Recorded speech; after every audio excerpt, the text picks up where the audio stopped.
पास गांव में एक प्यारा सा लड़का रहता था जिसका नाम रेहान था। रेहान बहुत नेक दिल, ज़हीन और तजस्सुस से भरपूर बच्चा था, लेकिन उसके गांव में उसकी उम्र के बच्चे बहुत कम थे, इसलिए वो अक्सर तन्हाई महसूस करता और खिलौनों से खेलने के बजाय जंगल की सैर को निकल जाता। एक दिन वो हमेशा की तरह दरख्तों और परिंदों के दरमियान घूमता हुआ एक अनोखे मंजर से दो चार हुआ। उसे एक नीले रंग का छोटा सा बिल्ला नजर आया जिसकी आंखें सुनहरी थी और दम के आखिरी हिस्से पर एक नन्हा सा तारा चमक रहा था, जैसे किसी आसमानी जवाहर की रोशनी। रेहान हैरान भी हुआ और खुश भी जब बिल्ले ने खुद ही बात शुरू करते हुए कहा, मेरा नाम टॉमी है और मैं एक जादुई बिल्ला हूँ। मैं उन बच्चों की मदद करता हूँ जो सच्चे दिल से दोस्ती की तलाश में होते हैं। रेहान की आंखों में खुशी के आंसू आ गए। उसने फौरन कहा, क्या तुम मेरे दोस्त बन सकते हो? टॉमी मुस्कुराकर बोला, हाँ, लेकिन तुम्हें 3 खास काम करने होंगे। पहला, गांव की बूढ़ी दादी अम्मा के टूटे हुए झोंपड़े की मरम्मत में उनकी मदद करना। दूसरा, जंगल में अकेले बैठे रोते हुए तोते को हंसाकर उसका दिल खुश करना। और तीसरा, गुमशुदा नन्हे खरगोश को उसके घर तक बेहिफाजत वापस पहुंचाना।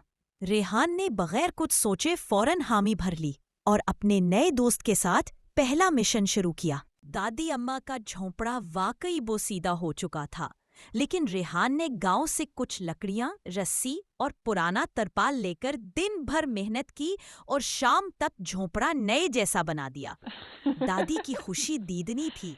उन्होंने दुआ देते हुए कहा, बेटा, तुम्हारे जैसे बच्चे बहुत कम होते हैं। अगले दिन रेहान और टॉमी जंगल के अंदर गए, जहां एक सब्ज रंग का तोता दरख्त की शाख पर बैठा मुसलसल रो रहा था। जब रेहान ने उससे वजह पूछी तो पता चला कि उसके पुराने दोस्त उसे छोड़कर चले गए हैं। रेहान ने उसे खूबसूरत नज़्म सुनाकर और फल खिलाकर खुश कर दिया, यहाँ तक कि तोता हंसने लगा और दोबारा गाने लगा। आखिर में रेहान ने खरगोश की तलाश शुरू की, जो एक नदी के पार फंस गया था। नदी का पल टूटा हुआ था, लेकिन टॉमी ने अपनी दम के जादुई तारे से एक रोशनी का पल बनाया और रेहान ने नरमी से खरगोश को गोद में उठाकर वापस उसके बल तक पहुंचा दिया। जैसे ही तीनों काम मुकम्मल हुए, टॉमी की आंखों से चमकती रोशनी निकली और वो बोला, रेहान, तुमने सच्चे दिल, हिम्मत और मेहरबानी से सब कुछ मुकम्मल किया। अब मैं हमेशा के लिए तुम्हारा दोस्त हूँगा। तब से रेहान की जिंदगी बदल गई।